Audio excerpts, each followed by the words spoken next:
यहाँनिर specific heat capacity of a liquid by cooling method को लागि सबैभन्दा पहिले हामीले के गर्नुपर्छ, दुईवटा क्यालोरीमिटर कन्सिडर गर्नुपर्ने हुन्छ। एउटाको मास m1 अर्कोको मास m2, ठीक छ। अनि दुईटैको सेम मेटेरियल्स हो, जसमा यो SC भइहाल्यो, specific heat capacity of calorimeters. दुईटै सेम मेटेरियलले बनेको छ, दुईटैको स्पेसिफिक हिट क्यापेसिटी सेम।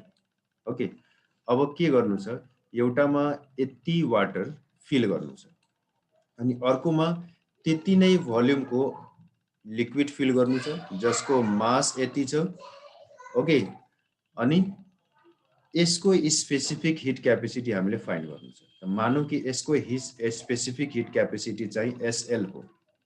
अब यो अवस्थामा अब दुईवटा क्यालोरीमिटर भयो, एउटामा वाटर राखिएको छ, अर्कोमा लिक्विड राखिएको छ, जसको स्पेसिफिक हिट क्यापेसिटी हामीले फाइन्ड गर्नु छ। ओके, यहाँनिर दुईटैको मास हामीलाई थाहा छ, MW mass of water, ML mass of liquid. अब दुईटैलाई एउटा पार्टिकुलर टेम्परेचरसम्म हिट गर्नु छ, ठीक छ। त मानौँ कि यो पार्टिकुलर टेम्परेचर θ1 सम्म दुईटैलाई हिट गरियो, दुईटैलाई। ओके, दुईटैमा हिट प्रोड्युस गरेर यहाँनिर यहाँ इनलेट आउटलेट हेरिरहेछ। हिट प्रोड्युस गरिसकेपछि दुईटै एउटा पार्टिकुलर टेम्परेचरमा पुग्याइसकेपछि अब यसलाई एउटा पार्टिकुलर टेम्परेचरमा पुगोस् भनेर छोड्नु छ। Okay, both are left to cool up to the same temperature, तर टाइम डिफरेन्ट हुन सक्छ। ओके, त मानौँ θ2 सम्म पुग्नको लागि वाटरलाई चाहिँ T1 टाइम लाग्यो, अनि जुन लिक्विड छ सेकेन्ड लिक्विड त्यसलाई चाहिँ T2 टाइम लाग्यो। ओके, मानौँ सुरुमा दुईटैलाई 50 डिग्री सेन्टिग्रेडसम्म लगिएको थियो र दुईटैलाई हामीले के गर्यौँ, छुट्टै छुट्टै दुईटैको टेम्परेचर कम गर्ने क्रममा मानौँ दुईटैलाई चाहिँ 20 डिग्री टेम्परेचरमा पुर्याउनको लागि वाटरलाई यदि मानौँ 2 मिनट लागिरहेछ, त यसलाई मानौँ 3 मिनट लागिरहेछ। यसरी एउटा टाइम हामीले क्याल्कुलेट गर्छौँ त्यहाँनिर ल्याबमा यो सब, हैन। त यो कन्डिसन भइहाल्यो, यो मेन कन्डिसन भयो, यति काम गरिन्छ पहिला। ओके, यो फिट गर्ने यहाँनिर हेरिहाल्नु कसरी कसरी के राख्नु छ। त्यसपछि यो मेथड के हो, कुलिङ मेथड। त कुलिङ मेथडमा हामीले के पढेका छौँ, rate of cooling of water and calorimeter is equal to rate of cooling of liquid and calorimeter. यो हामीले अघि भर्खर पढेकै थियौँ, है त, न्युटन्स ल अफ कुलिङमा। त यहाँनिर यो rate of change of heat with respect to time in first rate of change of heat, यो हिट को चेन्जै हो, कुलिङ भइरहेको मतलब हिट को रेट चेन्ज नै हो, हैन। इन सेकेन्ड, यो दुईटैमा हेर्नु ध्यान दिएर। अब यो T1 टाइम लगाइरहेछ, यो टाइम हामीले यहाँ लेखिसकेका छौँ। T1 टाइम एउटाले लगाइरहेछ, T2 टाइम अर्कोले लगाइरहेछ, यो टाइम टेकर हो दुईटैको। ओके, अनि यो Q को लागि हेर्नु कति यहाँनिर हिट लस भइरहेछ कुल हुने क्रममा, हैन। त MSDT हामीले पढेकै छौँ। ओके, यो मास अफ क्यालोरीमिटर हो, यो स्पेसिफिक हिट अफ क्यालोरीमिटर हो, हैन। दुईटै सेम हो, यहाँ पनि SC यहाँ पनि SC, हैन। यहाँनिर SW भनेको specific heat capacity of water हो, MW को मतलब मास अफ वाटर हो, हैन। यो र यो दुईटै इक्वल भयो। अब यसलाई सिम्प्लिफाई गर्दा हामीले फाइनली के पायौँ, SL specific heat capacity of liquid is equal to यो एउटा एक्सप्रेसन पायौँ। यो एक्सप्रेसनले हामीले के गर्न सक्छौँ, स्पेसिफिक हिट क्यापेसिटी अफ लिक्विडलाई क्याल्कुलेट गर्न सक्छौँ र यो मेथडलाई भनिन्छ cooling method to determine specific heat capacity of liquid. Okay, यसलाई एकचोटि राम्ररी हेरेर बुझिहाल्नु एक एक कुरालाई। नाउ चेन्ज अफ फेज, यसलाई राम्ररी बुझौँ। चेन्ज अफ फेज भन्नाले मेनली हामीले हेर्छौँ म्याक्सिमम सब्स्टान्स जुन छ हाम्रो अराउन्ड, हामीले तिनीहरूलाई मेनली यो तीनवटा फेजमा हेर्छौँ, ग्यासमा हेर्छौँ, सोलिडमा हेर्छौँ, लिक्विडमा हेर्छौँ, हैन। त यहाँनिर एउटा फेजबाट अर्को फेजमा जुन ट्रान्जिसन हुन्छ, चेन्ज हुन्छ, हैन, त त्यसैलाई भनिन्छ change of phase. Okay, change of phase means to change the state of a substance from one of these states to one of the remaining two. Gas छ भने सोलिड बन्ने काम, ग्यास छ भने लिक्विड बन्ने काम, लिक्विड छ भने सोलिड बन्ने काम, लिक्विड छ भने ग्यास बन्ने काम, त यो सबै हो। जस्तो यहाँ हेर्नु, सोलिडबाट ग्यास बन्ने जुन फेजको जुन प्रोसेस हुन्छ त्यसलाई हामी सब्लिमेसन भन्छौँ। ग्यासबाट सोलिड बन्ने काम यो डिपोजिसन भयो। त्यस्तै यहाँ हेर्ने, सोलिडबाट लिक्विड बन्ने काम यो मेल्टिङ, यो फ्युजन भयो। लिक्विडबाट सोलिड बन्ने काम यो फ्रिजिङ भयो, हैन? त्यसै यहाँ हामी हेर्न सक्छौँ लिक्विडबाट ग्यास बन्ने काम, ग्यासबाट लिक्विड बन्ने काम। यो जुन हो चेन्जिङ प्रोसेस, यसैलाई हामीले चेन्ज अफ फेज भन्छौँ। फेजको मिनिङ नै हो स्टेट। ठिक छ? अब यसमा एक दुईवटा पोइन्ट बुझिहाल्नु। At the condition of transition के हुन्छ? At the condition of transition, फेजको ट्रान्जिसनमा के हुन्छ? टेम्परेचर जुन हो अब्जेक्टको यो कन्स्ट्यान्ट हुन्छ। कुन बेला? जुन बेला ट्रान्जिसनको फेज छ। जस्तै वाटर भयो, हैन? वाटर यदि आइस बनिरहेछ भने, ओके, पार्टिकुलर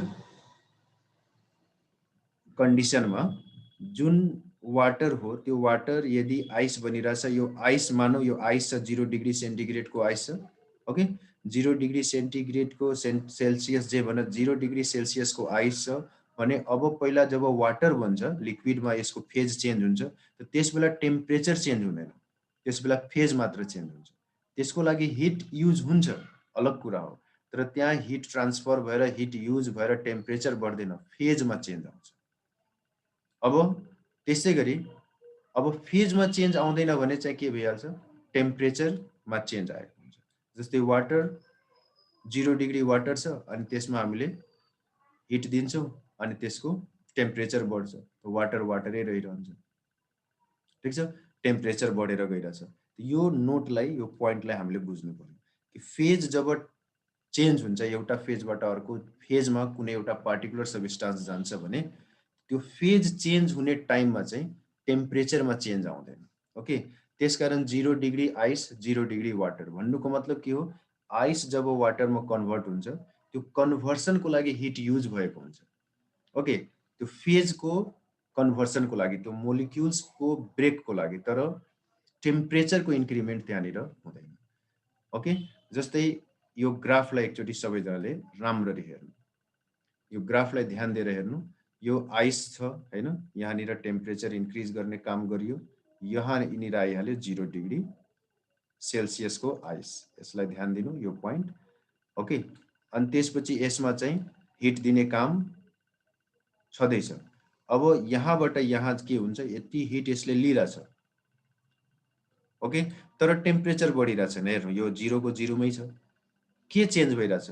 यो आइस प्लस वाटर भइहाल्यो। यहाँ आइस पनि छ, वाटर पनि छ, यहाँ आएर यो पुरै वाटर भइहाल्यो, ओके। यो आइस थियो, वाटर भयो। यो चेन्ज अफ फेजको प्रोसेसमा चाहिँ टेम्परेचर बढ्दैन। त्यसैगरी अब यहाँनिर हिट दिने काम हुँदैछ, ओके, टेम्परेचर बढ्छ। यो सबै यो वाटरै हो, यहाँदेखि यहाँसम्म यो पुरै वाटर हो, ओके, वाटर हो। कहाँसम्म पुग्यो? 100 डिग्री सेन्टिग्रेडसम्म पुग्यो। अब फेरि यसले हिट लिन्छ, तर के हुन्छ? टेम्परेचर बढ्दैन। किन? किनकि यसको फेज चेन्ज भइरहेछ। वाटर के भइरहेछ? स्टिममा कन्भर्ट भइरहेछ।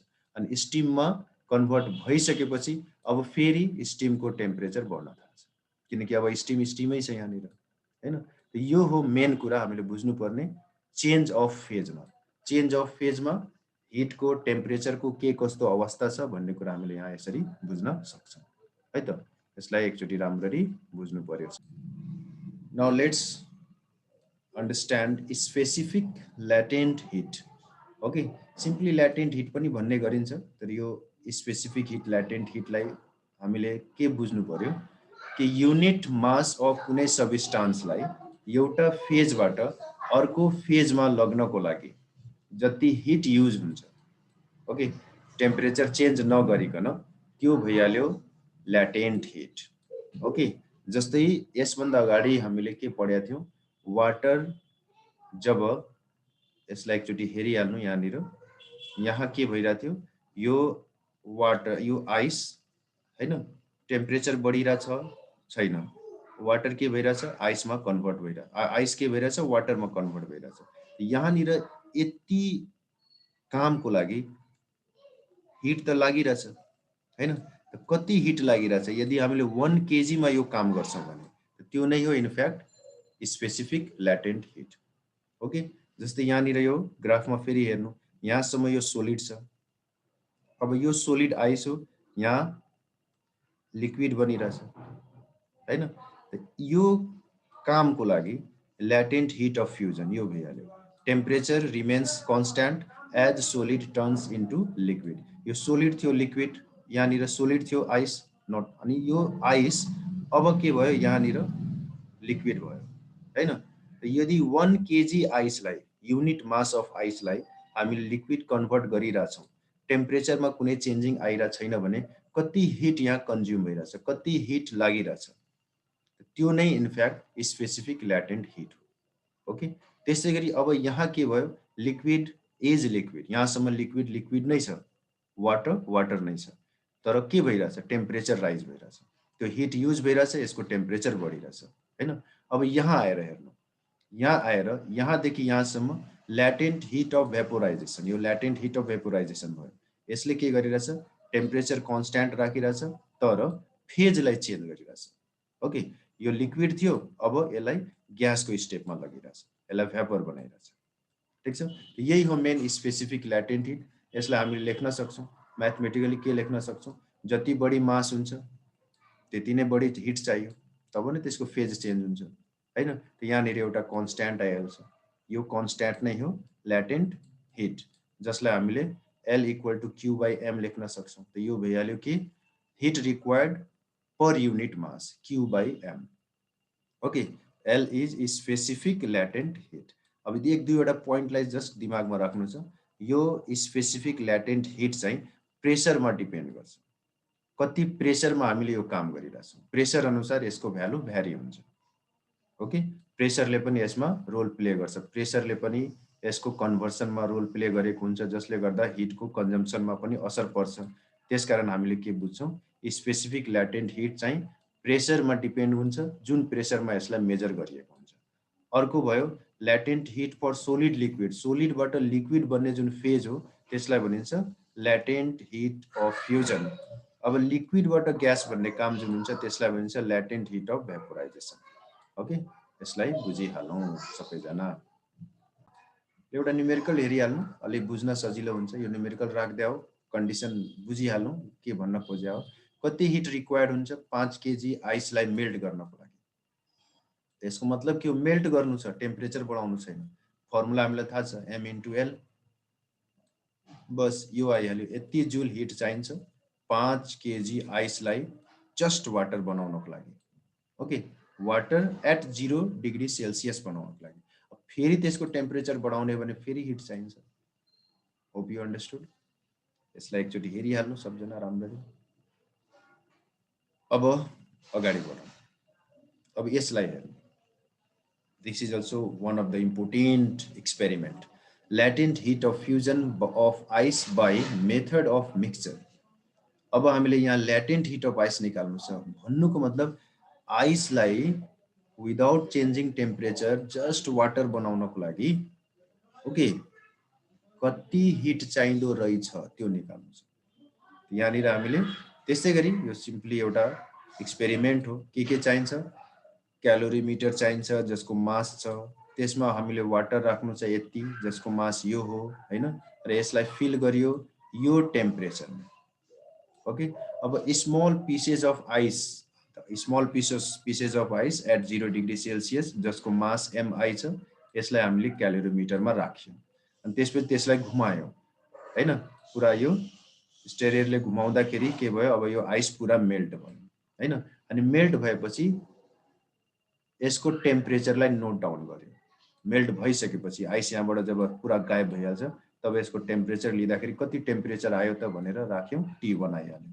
सुरुको कन्डिसनको टेम्परेचर T, आइसको टेम्परेचर 0। ओके, अब जुन टेम्परेचर हो यहाँनिरको हामीले के गर्यौँ, T1 डिग्री सेल्सियस छ भनेर थर्मोमिटरले मेजर गर्यौँ र लेख्यौँ। यति काम सक्यो, एक्सपेरिमेन्टको काम भयो। अब हेर्नु calculation, heat lost by calorimeter and water.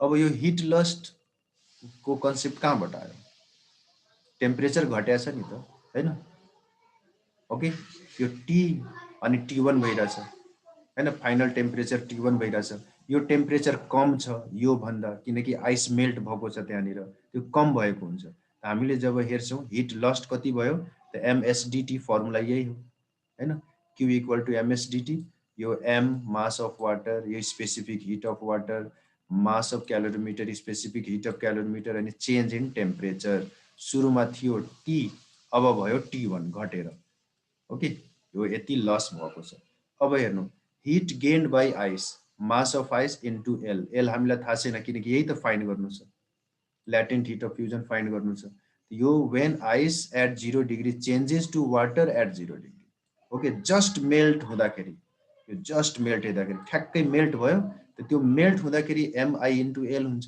हामीले पढेकै छौँ जस्ट मेल्ट हुनको लागि फेज जस्ट चेन्ज हुनको लागि टेम्परेचर बढेको हुँदैन त्यहाँनिर ल्याटेन्ट हिट अफ यहाँ आइस यो MI इन्टु एल यो एल हामीले निकाल्न जाँदैछौँ हैन अब हिट गेन्ड बाई आइस यो के भन्न खोज्यो यो mass of ice specific heat of water T minus 0 यो के भन्न खोज्यो हेर राम्ररी यो temperature of ice water changes from 0 degree to T किनकि यो मेल्ट भइसक्यो नि अब त मेल्ट भइसकेपछि जुन आइस मेल्ट भएको छ त्यो आइस वाटरको रूपमा त्यही भित्र छ हैन त्यसले कति टेम्परेचर गेन गर्यो त अब किनकि टेम्परेचर त्यहाँनिर हामीले नोट गर्यौं T1 आइरहेछ हैन टेम्परेचर T1 हैन टी यहाँनिर छ यो टेम्परेचर इनिशियल कन्डिसनको टेम्परेचरमा कति आइरहेछ यो अब प्रिन्सिपल अफ क्यालोरीमेट्री सबैलाई थाहा भएकै कुरा हो यसमा हामीले यो भ्यालु राख्छौं दुवैतिर भ्यालु राखेर सिम्प्लिफाई गर्दा लास्टमा हामीले पायौं एल को भ्यालु यति अनि एल को भ्यालु यति पाउनुको मतलब यसले यो फर्मुलाले क्याल्कुलेट गर्छ latent heat of fusion this is an experiment by which we can determine the value of L. Okay, L means the given ice of given mass लाई वाटरमा कन्भर्ट हुन कति हिट चाहिँदो रहेछ भन्ने कुरा हामीले यही एक्सपेरिमेन्टबाट क्याल्कुलेट गर्न सक्छौं एकचोटी राम्ररी बुझिहालौं Okay, now let's understand this also latent heat of evaporation of water अघि मेल्ट गर्नु थियो अब इभापोरेट गर्नु छ हेर राम्ररी बुझ यसलाई हामीले एक्सपेरिमेन्टलाई यसरी पनि पोइन्ट वाइज पनि लेख्न सक्छौं ओके जसरी सजिलो लाग्छ त्यसरी लेख्नु यसभन्दा अगाडि डिस्क्रिप्टिभ मेथड थियो यो चाहिँ पोइन्ट वाइज मेथड छ ओके अब MW भनेको मास अफ वाटर भयो यसलाई हामीले यो क्यालोरीमिटरमा राखिराछौं यो पार्टिकुलर टेम्परेचरमा यो अलिकति वाटरलाई सेपरेटली बोइल गर्यो जसमा यति वाटर छ र त्यसलाई पुरै बोइल गरेर टोटललाई स्टिममा कन्भर्ट गर्यो त MS भइहाल्यो वाटरको मास त त्यही रहन्छ स्टिममा कन्भर्ट भएको हो हैन त्यसको टेम्परेचर यहाँ छ अनि फाइनल टेम्परेचर जुन हो मिक्सचरको त्यसलाई नोट गर्यो अघि जस्तै हो यहाँनिर बोइल गर्नु छ त्यहाँनिर मेल्ट गर्नु छ अनि कुरा त्यही आउँछ यहाँनिर heat gained by calorimeter and water यो फर्मुला सिम्पल MSDT वाला heat lost by steam to यो MSL भनेको स्टिम जुन हो यहाँनिर ल्याटेन्ट हिट यो L यही हामीले निकाल्नु छ अनि यो वाटर टु बिकम T1 यो T1 लेख्नुको मतलब टेम्परेचर एट T1 भन्न खोजे हो ओके एकचोटी हेरिहाल्नु यो सबै पोइन्टलाई लाइन बाइ लाइन हेर्नु खासै गाह्रो छैन बुझिन्छ अघिकै कुरा हो अघि मेल्ट गराउनु थियो अहिले इभापोरेट गराउनु छ लास्टमा हामीले एउटा फर्मुला भेट्छौं यो फर्मुला भयो L equal to this much and it calculates the latent heat of evaporation of water. Water लाई evaporate हुनको लागि कति heat consume भइराछ ओके यसलाई राम्ररी बुझिहाल्नु